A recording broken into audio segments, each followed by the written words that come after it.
Well, this chappie, this is the bumper that was supplied with the car, and it has to be, without a shadow of a doubt, the worst bumper I have ever seen.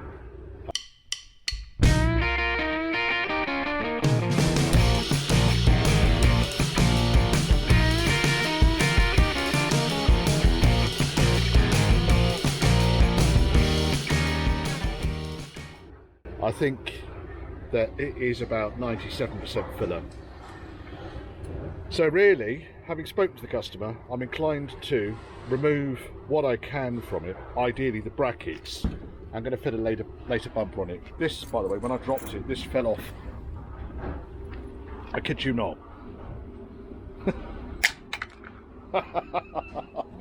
So yes, I think brackets off is the main thing. I think Mr. Impact Wrench, to start with, I might just end up having to just cut it and get the angle grinder in there to cut the heads off the bolts. But we'll see. Let's if I position you on the back of the car here, on the back of Mr. 95, who's not a shed. You can see here, spoiler.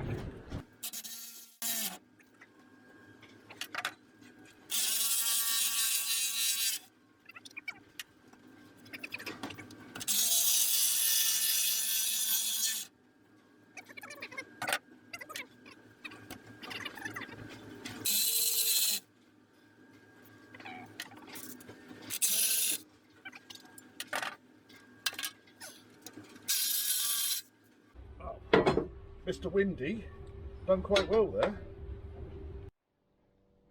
Sorting this bonnet out. Oh yes. Right, so there was a number of challenges with this bonnet, and I didn't video any of it, and I need to video more of me doing shit and talking, because that's what you folk like, and there's no point me doing stuff that you folk don't like. So I'm doing what you folk do like. Comments down below. So the challenges I had, as you've seen already, this little plate up here that holds the bonnet stay was just shit. So I made up another one, pop riveted it into place. The mounting points for this, rather than being holes through on the aluminium here, were actually slots. So I couldn't get the captive nut in there, so I've had to pop rivet another piece of aluminium on the inside of the bonnet, which I can then drill a hole through, which I can put the captive nuts on, so I can adjust the bonnet pin. I'll go through bonnet pin adjusting in a minute. It's a pain in the balls. But before I'm doing that, on a regular bonnet, clank, clank, you've got these top hat sections. Now, these top hat sections here, these are designed to have a bolt goes in there, so UNF bolt probably. Wind it in, and it adjusts so that when the bonnet comes down, the bolt rests on this little reinforcing plate down here. In fact, there's a nodule on it as well. The bolt comes down, rests on there, and stops the bonnet from wiggling from side to side as you're driving on the motorway, which it's prone to do. So on this bonnet, and ignore all this is part of the, yes. I don't know if this bonnet is going to stay or not. This is why I'm not putting a huge amount of effort into building these things again. But I made, just using a strip of steel, a small thing which I put a riv nut in, and then the idea is I'll put that over the top of the old mounting plate, drill holes, mount it. Then I can adjust them, and all I've done there is just put, because they're riv nuts, you've got to use a metric bolt, so that's probably an M8 bolt, I reckon, mate. Yeah, and then what I'll do, I'm going to pop this thing in now, which you can watch, because you people like to watch me, probably because he's sort of waiting for me to hurt myself. Now, how am I going to mount this? Lighting provided by Dale. Thank you, Dale. James also provides me with lights. It's over there at the moment, standing up, and Dale's light was here. So I'm not ignoring you, James. Neither Dale nor James are high maintenance, so I'm only having a laugh. Now, can we see what I'm looking at?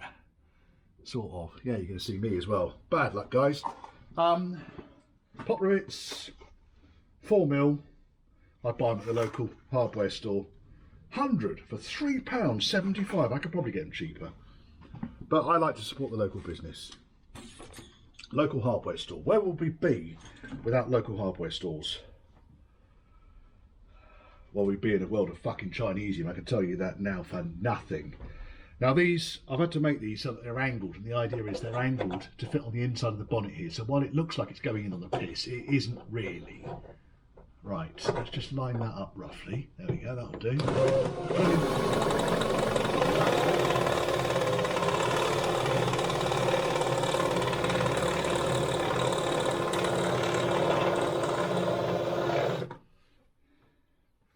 actually drilling through a weld there.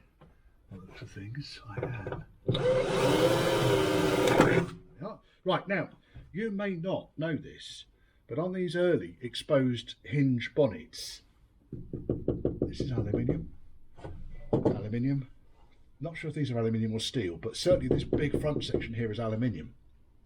So you could end up with a bonnet that is utterly terminal, and this section will still be salvageable just by drilling the pot rivets along, drilling the spot welds here, and then you take the entire front section out.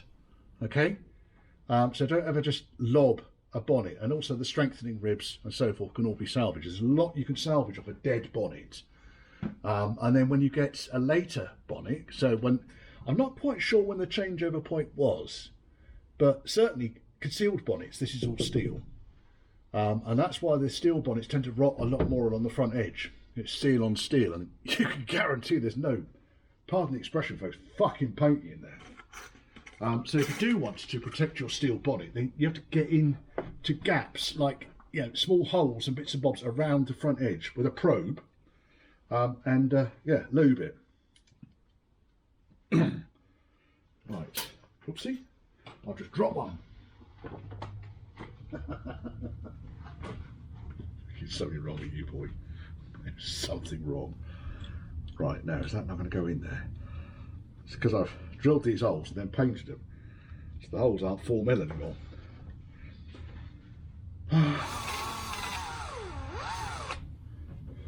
Right, so let's pop that there. Now the Mac Tools blanket is just there because I don't want all the aluminium swarf and everything going all over the place. That's the only reason it's there. And then pop that up on there, line them up roughly.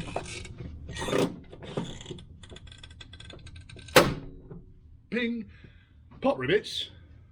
You think, oh God, I have to take this tool apart every fucking time. No, you don't. What you do is you open it, and then you open it right up, and the stem always falls out of the back. If you don't open it that last little bit, then the tool will retain the pin. And the pins are very good at puncturing ties, so do something sensible with them. Popping them under the neighbour's cat or something, I don't know. Right, let's just get that roughly into place. Drill this one.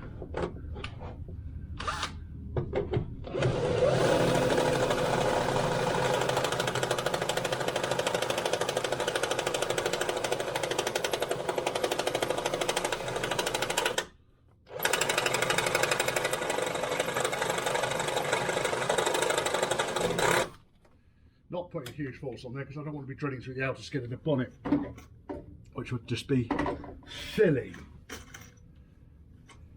Right, used old stock 100 amp alternator is on its way because I've not done an awful lot about the alternator yet, but I want to. We've had the most horrific weather here over the last week, and most days have been started out at -8 and finished at about -4. The temperature in the middle bit has risen to just about -1. So it's not been a lot of fun. I haven't done a huge amount. So this weekend is now catch-up time because today, right now, 4 degrees.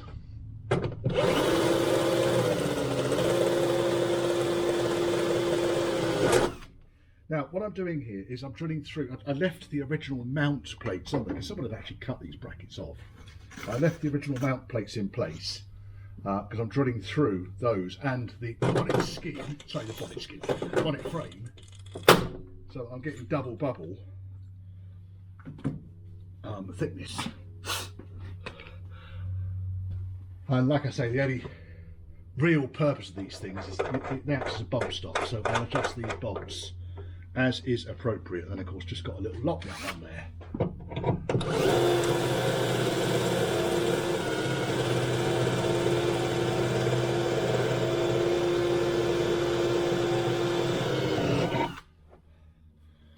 Ba, ba, ba, ba, ba.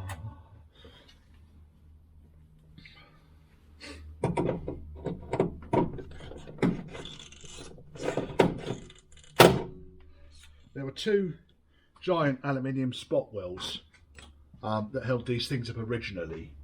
I haven't got any way of welding these to the aluminium, so I'm going with pot rivets, I'm afraid. It's not factory, but then, to be honest, the bonnet is no oil painting really, is it? Right, let's see what's going on. The other thing I've ordered up, so I've been in touch with Mr. Hammond, my parts man. I used old stock parts man, and because we're using the slightly later reservoir, I've ordered from him the band that goes around that screws onto here. So basically we can connect up the power steering reservoir to go right there. Right here.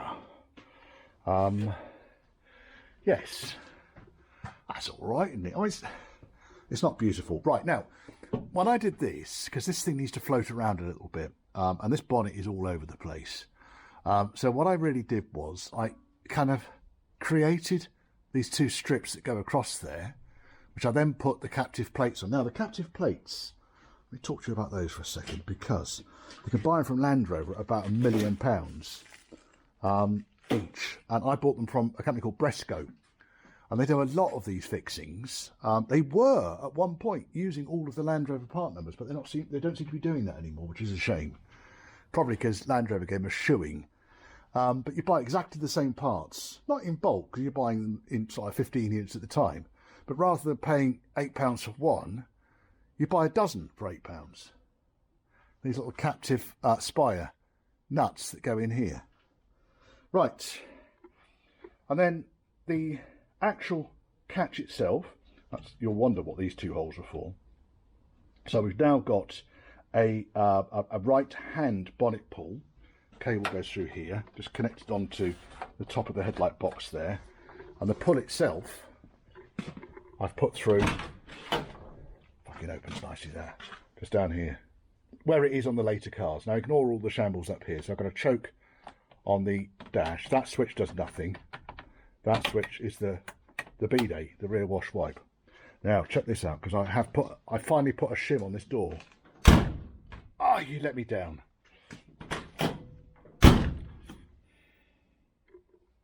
It's better. It's a lot better. That's the sticker that was on the old screen. I kept it because I don't know, because I'm silly. There's a fuel return pipe up there ready to go all in. Now, so then the bonnet pull, I need to do something with it because it's currently just coming through the dash here. Let's move all these old oil pressure gauges and so forth out of the way. Pop them on the trolley.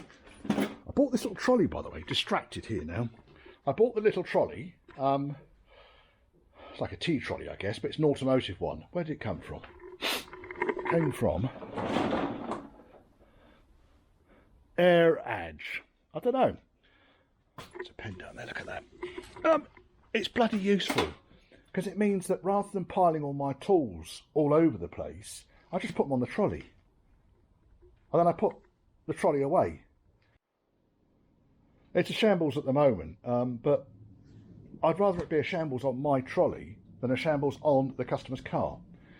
So we've got the right hand bonnet pull catch in there, because the left hand one, the little clip would go through there. This lever here, I'll put my hand on, the bit that opens the bonnet, that would go through that hole there. They're quite rare, those. I thought this car had one, but it didn't. It had another one of the left mount ones that goes that way for some reason. So God knows how you adjusted the cable on it. But anyway, that's what these holes here for. Now I'll just put bungs back in there when I've finished. And the idea is when you pull the bonnet cable, which you can see the end of it here, when you pull it, it moves that lever that way, and you can see it opens the catch inside there. So it's a dead easy situation. Now, what I tend to do with these, undo the 2 nuts and bolts, take off the guide plate, let the catch mechanism drop down, and you've got a nice big hole under there. And then, with the plunger up there, I open and close the bonnet and make sure that that goes cleanly through the hole down here, because otherwise you're wasting your time. If you can't get the plunger to go through the hole cleanly, completely wasting your time. So then when you've done that, then you can then put everything back together again and align things up. Now, bear in mind, you get it wrong, it's possible that you can get the bonnet locked shut, because what will happen is this clip here will end up getting caught underneath the edge of that down there, and it can be a faff to get the bonnet open sometimes. So work a step at the time when you're doing the bonnet catches. Obviously I've got the thing aligned, I've done all the fixings up at the back there. I've just popped these on, but I know the bonnet already closes, so let's position you so you can see what's going on. Can you stand there? Can you stand on the trolley? No, you can't stand on the trolley because the trolley's covered in shit. Right, there we go. Now you can. There we go, and you can see as well. So, take the light out. I'm going to break that. I can just stand up there for a minute. And then my new catch works beautifully now for the bonnet, release. Now, the bonnet release on this is attached onto that side and not this side. The holes are over here, but it's attached onto that side. Got no idea why. Bring the bonnet down, and oh, well that worked. Now, because I've got a little bit of float here, what I next look at is the gap along here. Now that's a monumental gap there. So what we're going to need to probably do is open the bonnet just by pushing that lever, and let's see whether, because I need to adjust the length of the push rod. Oops. Now one of the problems I have with this is this catch, it opens too far. So I'm going to have to adjust that, because if I now push the bonnet right down, right, that's it, that's done, right, okay. So now we've still got a monumental gap over here. Monumental gap there, and probably no gap on this side.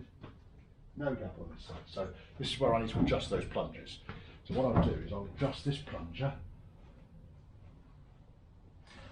Probably not far actually, not far at all. Let me just push this lever on.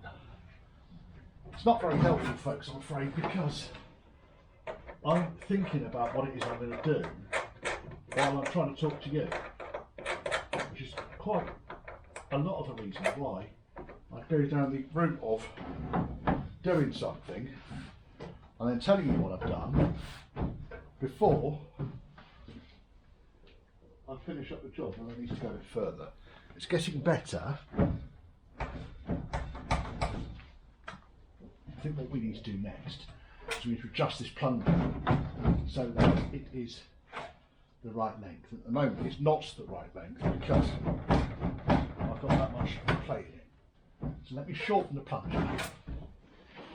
It's helpful having this lever underneath the front here so that I can open and close the bonnet without going around to the others. Going around to the driver's side all the time. Bonnet stay goes in. Flathead screwdriver has been taken up.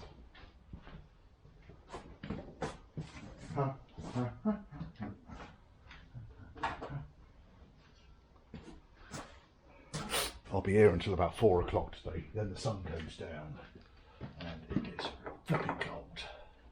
So I'm going home, curry. We have 2 of my 3 sons at home and my wife is out at a Christmas party. So we're going to have a laugh. Now, how much? Because there is a lock nut on here as well, you see. Let me get the 9/16 or 14mm, whichever you choose. 14mm is slightly bigger than 9/16, I think. But 9/16 is the size of this nut up here across the flats. So pull the washer back. It's not even 9/16, it's half inch. What I said. It's half inch as well. What was it? The trouble is my hands are cold now. Fuck's sake! Fucking gravity. That is fucking 9/16. Wind this up a few turns, because the idea is I want to put the plunger in as far as it needs to go, and then this increases the strength of the spring then on opening the bonnet up. Right, that's gone up a fair way. It was 9/16.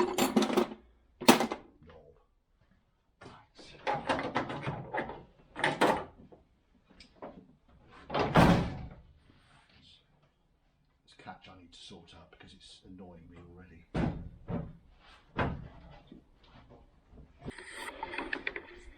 In this catch hole here you can see the half moon crescent which moves, and basically the resting position is too far across the hole. And if I look at this one, the resting position is about a quarter of the way across the hole. So when the plunger goes in, it will push this plate to one side and allow it to go in. And what I think I might need to do is work out why it's doing that. So the easiest way to do that is to take the plunger off the car. I'll see what the difference is between this one and that one. What is the difference? So that,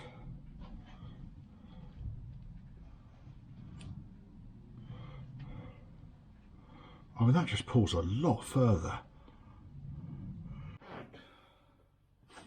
Come to the conclusion. This is the unit I took off the car, and you can see here how far that recess is. When I do the other one, it's about half the distance. So I was thinking perhaps the spring was too strong, but I'm actually thinking now that that's just going too far for now. I don't even know why you fucking said that then. So having cleaned this unit up, I'm going to put this unit on. So that's the customer's original, and this is the replacement unit. So we'll see if this works. Pain in the arse, isn't it? Right, okay. Now, let me just take this little chappy off, because he'll be useful. Put that in there. Put that on there, put that on there, kettle's on in the background. Oh yes.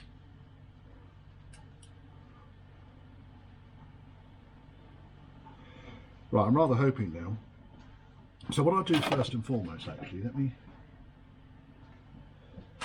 if I bring you back over here, clank, clank, clankety clank, clank, clank, clank, clank. There we are, you can see the front of the car. Right, take the lighting wand out of the way. Stay there. All this shit out of the way.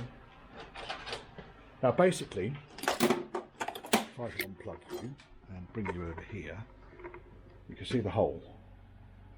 Right, and now, if I were to position you over here, just for a second, so I don't have to plug in front. And then all I'm really doing, lowering the bonnet down, the bonnet doesn't actually sit straight. This is part of the problem. I mean, look, I'm going to have to give this thing a hearty good twist, because I think that it is all over the fucking place.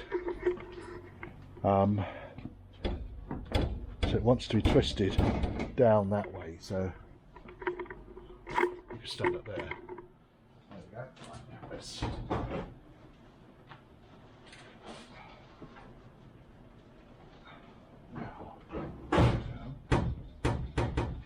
far.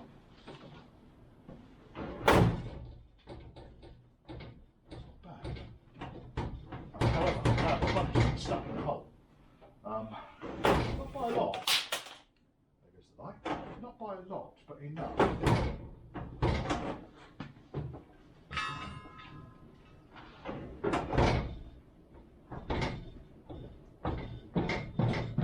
He's actually going down now. Right, let's get me coffee. You like watching this shit? I just don't know where it's coming from, Richard. Coffee.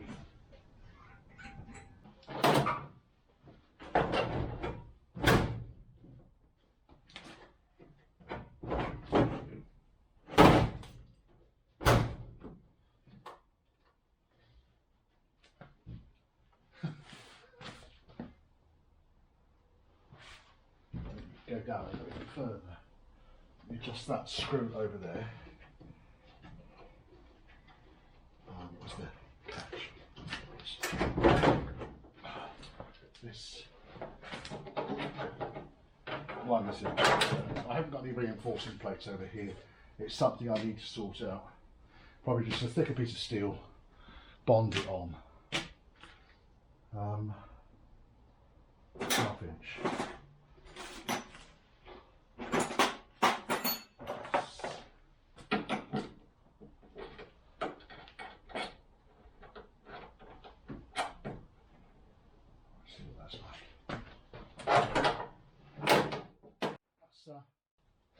SD card ran out of space just as I kind of did it. So let me open the bonnet, okay, and close the bonnet. It is closed. It is maybe a little bit wobbly on this side, but I could probably bring the pin down a bit tighter. Because one of the things I haven't got on this is the kind of spring up that I would rather like. So here I'm going to need 9/16 and a flathead. I'm going to go back into loosening off this thing by a turn, and then I'm going to wind this in until the lock nut is re-engaged. More than a turn, it's actually 2 turns. Right, that's what that is like. Well, that's better. We've got a better gap down this side. And that's fine. I've got no wibble. Does it open?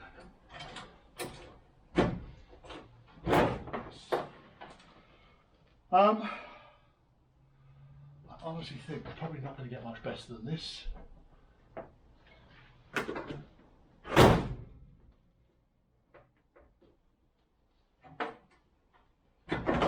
Because I think that is probably just about fucking... Now when you're closing the bonnet, I know you see me do it 1,000 times here, but you don't want to press too hard on the skin. So you want to let it drop from there and it should close, alright?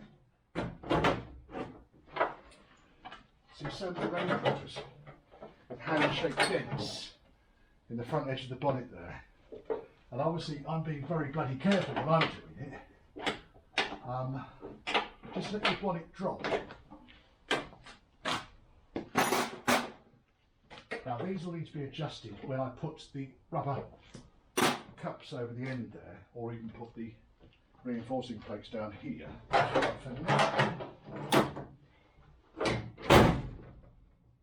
Oh, it's fucking beautiful, that.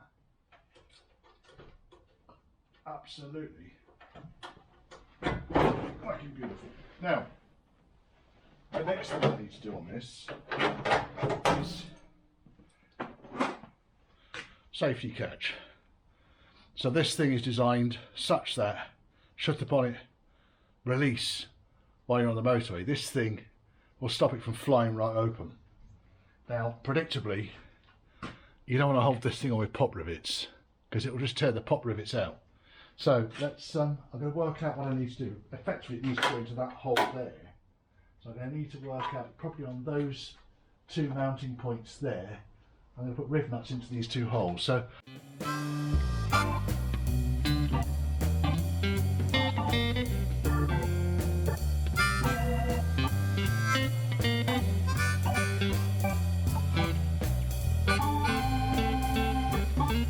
bye.